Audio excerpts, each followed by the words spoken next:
No, soy Federico Laffitte, director de cine, de audiovisual más que de cine. Vengo de Chuel Echuel, soy de Chuel Echuel, nacido y criado, estudié cine en La Plata y volví, previo paso por Bariloche, en 7 años, una temporadita de 7 años trabajando, volví a Chuele, volví al Pago. Y desde ahí, bueno, intentar recuperar historias y trabajar desde mi lugar, ¿no? Desde mi pueblo. No sé muy bien desde dónde viene la cuestión audiovisual o el cine o eso, ¿no? Mi mamá siempre cuenta que el primer regalo que pedí consciente fue como una cámara de foto. Aparte de ser un habitué del cine de barrio, ¿no? con las doble películas de los fines de semana, mucho Bruce Lee y western, en el cine Río Negro y en el cine Sportman. Después un poquito más nos íbamos turnando con películas nuevas y películas que venían más viejas. Pero bueno, cuando tuve que irme a estudiar, dije, no había ninguna carrera que me entusiasmara estudiar y enganché diseño de imagen y sonido en la UBA. Entonces digo, bueno, imagen y sonido, algo debe tener que ver con lo que me gusta.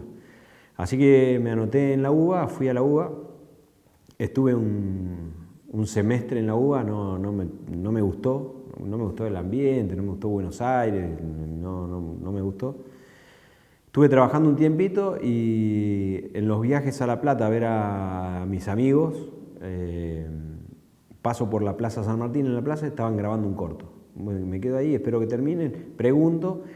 Y era el grupo de estudio que estaban organizando en la Universidad de La Plata, que era como el grupo previo al que se abriera la carrera. Y ahí decido, previo paso por veterinaria, como para estar estudiando algo, pero que no daba pie con bola, previo paso por veterinaria, estaba estudiando teatro en ese momento, con Lito Cruz y Carlito Moreno, estaba estudiando teatro y empiezo a engancharme con ese grupo, ¿no? Con los chicos que estaban participando de ese grupo, y en el 95, en el 96 ya me inscribo en la Universidad de La Plata y empiezo cine, ¿no? O sea, realización de cine, TV y video es el título, pero empiezo a cursar ahí. Y una vez que agarré y empecé a ver que realmente era otro tipo de clases, ¿no? Realmente tenías contacto con lo audiovisual, con el lenguaje, con las cámaras, con la iluminación. Era un momento muy particular, igual eran los 90, la universidad literalmente no tenía vidrios, no teníamos equipamiento, pero siempre había alguno que traía una cámara, una Arri o una Bolex o en fílmico podíamos empezar a hacer algunos trabajitos. Y bueno, era la fascinación total y absoluta, ¿no? Dije, esto es lo mío, de acá no me voy a mover. Me acuerdo en un momento con el Lolo Muchón, con compañeros que estábamos un día en un asado y vamos a morir de cine, de hambre o de viejos, pero de cine, ¿viste? O sea, era como la fascinación total y absoluta en ese momento. Y así, bueno, fuimos como a través de los cortos que podíamos hacer, de colarnos en programas de televisión, fuimos empezando a trabajar en el mismo momento que empecé a cursar, ¿no? El paso por la universidad creo que tuvo la suerte y la desgracia de estar pasé en los 90 por la universidad. Entonces creo que digo la suerte y la desgracia porque por un lado no teníamos ningún equipo, o sea, había 2 Fresneles solamente en ese momento en la universidad. Los compañeros que teníamos, había 1 o 2 que tenían una cámara, o el padre le pudo comprar una cámara o algún elementito de sonido, pero después no teníamos, era todo teoría, la universidad, ¿no? O sea, eran cuestiones teóricas donde vos agarrabas libros de cómo funcionaba una cámara y después, bueno, teníamos que ver en qué momento poder agarrar realmente una cámara, que como yo tenía esa práctica, por ahí fue muchísimo más fácil, ¿no? Por ahí para los compañeros que solamente iban a la universidad en ese momento se les hizo cuesta arriba. Y por otro lado, digo que tuve la suerte de estar en ese momento porque fue un momento en que la universidad tenía profesores de primerísima línea y que estaban trabajando mucho y estaban trabajando en ese momento del país en que era muy complejo trabajar, entonces nos enseñaban a filmar con lo que había a la mano. O sea, no era esperar a que esté la cámara tal o tal luces o tal sonido para poder grabar, sino hay que grabar. La necesidad es la de grabar y la de contar historias. La tecnología es otra cosa. No, la podés o no la podés tener, pero lo más importante es contar la historia. Yo siempre digo que a mí en la universidad me formaron para que me tiren de un helicóptero en África y salir con un documental, ¿no? O sea, en cualquier lado, ¿no? Cómo buscar la historia o estar atento en realidad, ¿no? La cuestión de la herramienta de trabajo sos vos, no, la tecnología es otra cosa, el que tiene que estar atento, conectado y disponible para esa historia sos vos. Y después fui entendiendo que hay historias que se quieren contar, o sea, que están ahí esperándote, que vos tenés que llegar y contarlas, no hay que hacer demasiado, ¿no? Yo creo que cada realizador debería tener como un compromiso, ¿no? O sea, un compromiso con su región, con su lugar, con su gente, con su modo de ver el mundo, que el modo de ver el mundo siempre está vinculado a la formación muchas veces, una cuestión más dura, pero tiene que ver con cómo sos vos, dónde te criaste, quiénes son tus amigos, por dónde transitas todos los días. O sea, me parece que el ojo y la mirada está asignada siempre por esos pequeños detalles y colores que hacen a esa forma particular de ver el mundo, ¿no? Entonces, me parece que estar estar en la Patagonia, recorriendo la Patagonia, con las limitantes que tiene y con la maravilla que es, siempre te expone y hace que te esfuerces un poco más por intentar buscar narrarla de alguna manera distinta, ¿no? Y creo que en cada uno de los trabajos que voy haciendo intento respetar eso de la mejor manera, ¿no? O sea, sí, contemos la historia lo mejor que se pueda, pero no dejemos de contar la historia.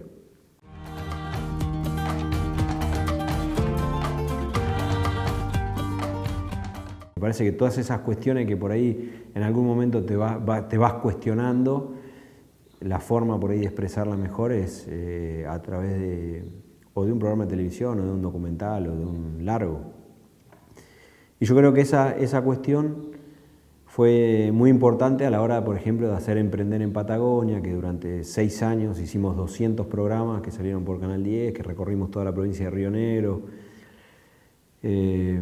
Camino al Tembrado, El Verano del Camoatí, o sea, documentales que por ahí medio a pedido, como el documental de la ganadera indígena que hicimos en Jacobasi, que son como trabajos a pedidos, pero que a su vez en ese pedido intentamos siempre como buscar qué es lo que le está pasando a la gente en ese momento, ¿no? Y tratar de contar esa historia de la mejor manera posible con los elementos que hay. Y muchas veces la contás, si la mirás después de un tiempo, acá me hubiese gustado poner una lucecita más, o este sonido, mirá cómo se escucha el ambiente, qué lástima, pero bueno, pero que tiene que ver con la formación. Por ahí es poco profesional muchas veces, o la estética se te escapa de las manos, pero siempre intenté como hacer hincapié en la historia que estaba contando. Esto que estamos contando de esta forma de contar nuestras historias que fuimos desarrollando, digo, hablo en plural porque somos varios, o sea, en este trabajo, si bien por ahí muchas veces yo pongo la cara, pero tengo como un grupo de pertenencia con el que siempre estamos grabando, Mariana Risuto, Pierino Porrino, Lara de Cusi, Marina Arnaz, Raúl Lafite, que es mi hermano, o sea, Gianni Stabile, chicos de Chuele o de cercanos que cada vez que sale algo para hacer, vamos con los mismos siempre a grabar, pero que también tenemos como una misma forma de ver el trabajo. Entonces es más fácil por ahí conectar con ese trabajo y que cada uno haga lo que tiene que hacer respetando todo el mismo concepto. Y creo que eso se fue dando así, y en el 2009, cuando se empieza a hablar de la ley 26.522, que después fue la 26.522, en ese momento era solamente un proyecto de ley sobre la nueva ley de medios que se habló en ese momento, que es la ley 26.522, no la conocimos en profundidad hasta que no empezó a aparecer esta política pública de la TDA, de los contenidos federales y de la federalización de la mirada, ¿no? Que creo que va a llevar un tiempo largo que suceda, que realmente se banque el establishment audiovisual, la federalización de los contenidos, ¿no? Porque la ley es fantástica, es para estudiarla realmente y para verla y para protegerla y darla a conocer, porque habla de que justamente tenemos que respetarnos como somos y tenemos que filmar como nuestras historias, con nuestros tonos, con nuestra forma de hablar, con nuestros llantos y con nuestras problemáticas y con nuestros héroes, ¿no? Y digo esto porque me acuerdo cuando presentamos a la primer llamado del concurso nosotros, por ejemplo, la devolución de jurado fue en la Patagonia que son todos héroes, ¿viste? Y dicho desde Buenos Aires es una mirada, ¿viste? Que, claro, es una mirada.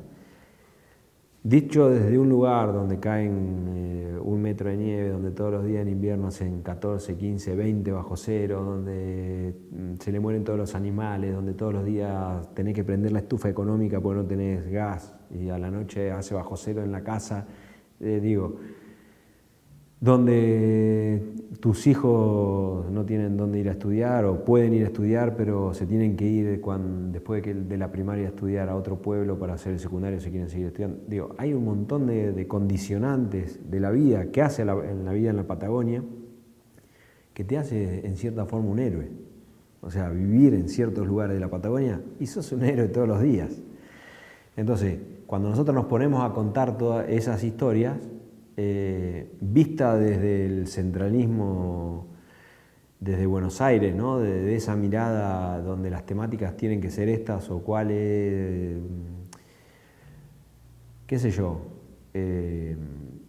no se está dando una regionalización, una federalización de los contenidos total y un respeto total de la forma de ver de los realizadores. Otra pata por ahí que genera la ley es que necesariamente hay que generar el contenido local, ¿no? O sea, con los porcentajes de producción local tenemos que empezar a generar el contenido local. Y en ese generar el contenido local, por ahí es que va mi interés por esta, que es político-filosófico, donde cada realizador se tiene que hacer cargo de quién es, dónde está y de qué manera filmar. Y a través de ahí, ver de qué manera, a través de esa posición, ver de qué manera puede generar ese porcentaje exigible de la ley para los canales locales, por ejemplo, ¿no? Y ahí necesariamente tenemos que empezar a trabajar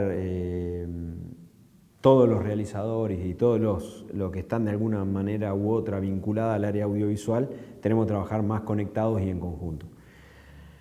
Me parece que el asociativismo, o sea, es fundamental porque dejás de estar solo en el medio del desierto, ¿no? O sea, porque por más que nos conocemos, nos pasamos equipo y estamos y che, necesito que me dé una mano y estamos ahí, que esto que el otro, seguimos siendo estrellitas ahí, ¿viste? no por estrellas, sino, digo, puntitos perdidos en el horizonte. En cambio, si empezamos a juntarnos y empezamos a decir, che, mirá, este conjunto de personas que piensan más o menos parecido y encaran la vida audiovisual más o menos parecida, que se llama X, pide que por favor no se cierren los concursos, o pide que se abra un concurso especial para contar historias de Río Negro, o una serie para contar la historia de Trochita, no sé. Digo, me parece que... O discutamos si la ley, o pidamos porque el porcentaje de la ley se respete en el canal local o en el canal provincial. Me parece que necesariamente tenemos que asociarnos juntando. ¿Cuál es la manera? No sé todavía. ¿Sí? Voy pasando por maneras. Algunas maneras fracasan, otras no. Fracasan para mí, ¿no? Pues yo digo, es fácil empujar el carro cuando estamos todos de acuerdo para qué lado vamos. Cuando unos tiran para un lado y otros tiran para el otro, no está bueno. Y me parece que ahí, por más que estemos en la Patagonia, la unidad de contención no es la Patagonia, sino debería ser modos de ver el mundo audiovisual al menos.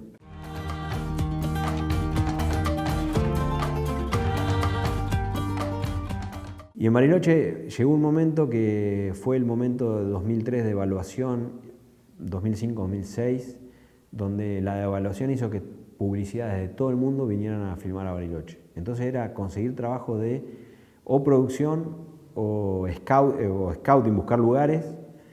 Entonces aceité mucho lo que era producir, ¿no?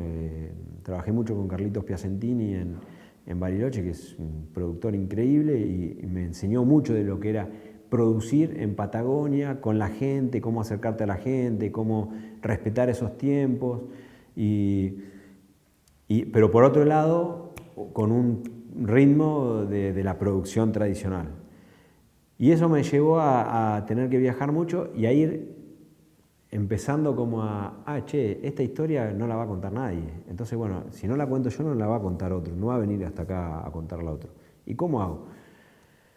Y empezar a preguntarme, hasta que un día pedí una cámara prestada y hice un cortito, ¿no? Entonces ya ese productor, ese camarógrafo, que era solo camarógrafo, que por ahí ya tenía el training de dónde poner la cámara de la forma tradicional, pasó a exigirle al realizador, bueno, está bien, sabés hacer el encuadre, pero ¿qué querés contar?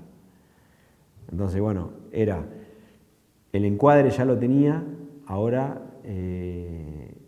¿cómo hago para que esto que me está contando esta persona, meterlo en 26 minutos, en una hora o en el tiempo que sea, y que se entienda el cuentito, ¿no? Y eso fue un aprendizaje en el que estoy. O sea, estoy en ese intentar contar historias cada vez mejor. Algunas me quedan mejor, otras peor, pero voy como en ese tránsito, me parece. Así fue que empecé a hacer Emprender en Patagonia, donde era un programa que lo hacía a cámara pelada, ¿no? O sea, iba yo con la cámara que no tenía ni trípode, iba con la cámara acá en la mano, con micrófono de cámara, y mientras entrevistaba a la gente ya sabía dónde iba a quedar el plano, iba haciendo el plano. Entonces, esa falta de recurso total y absoluta hizo que también se generara como una estética, porque yo, para que el sonido lo captara la cámara, me tenía que acercar mucho a la gente. Entonces era un primer plano o un plano pecho que no tenía otra forma. Entonces después hacía un par de insert como para que se vea dónde trabajaba la persona, pero la entrevista era ahí, sobre la persona. Y ese programa, empezó como a generarme un montón de historias. Así nació, por ejemplo, el primer documental que hago, ya pensando en voy a dirigir una historia que quiero contar, que fue Camino al Tembrao, con Damián Painemal, que es un rabdomante de San Antonio, pero que anda por todos lados, y busca agua con la varita y hace la perforación y bueno, y es de Arroyo del Tembrao, ¿no? De ahí al pie de la meseta de Somuncura. Eso me generó, cuando lo entrevisto a él, tiene una forma de hablar, una forma de ser que me engancha. O sea, es un personaje que me engancha, que me gusta hablar con él. Entonces le empecé a preguntar, y bueno, y hacía 25 años que no volvía a su casa. Y ya nada, esa práctica cotidiana de contar historias, dije, acá hay una historia, porque este personaje, que ya es un buen personaje, si encima hace 25 años que no vuelve a su casa y yo viajo con él llevándolo a su casa, ya tengo como la estructura del documental. Es un viaje que vamos hacia su casa, o sea, no puede fallar. Y eso me produjo una satisfacción enorme, que es conectarme profesionalmente con Federico Falcón, que hace la música de todo lo que hago y que somos amigos de la infancia, pero que nunca habíamos trabajado juntos. Y es una persona que es un músico, es un talentoso, que le contás una idea, le contás una historia o lee un guión y te llama y te canta la música y decís, con lo que estaba soñando, o sea, ¿de qué manera lo podés hacer? No puedo creer. Bueno, Falcón es así y le da también un toque muy particular a lo que hago, ¿no? O sea, esa música, esa forma de contar también a través de la música me parece que es importante.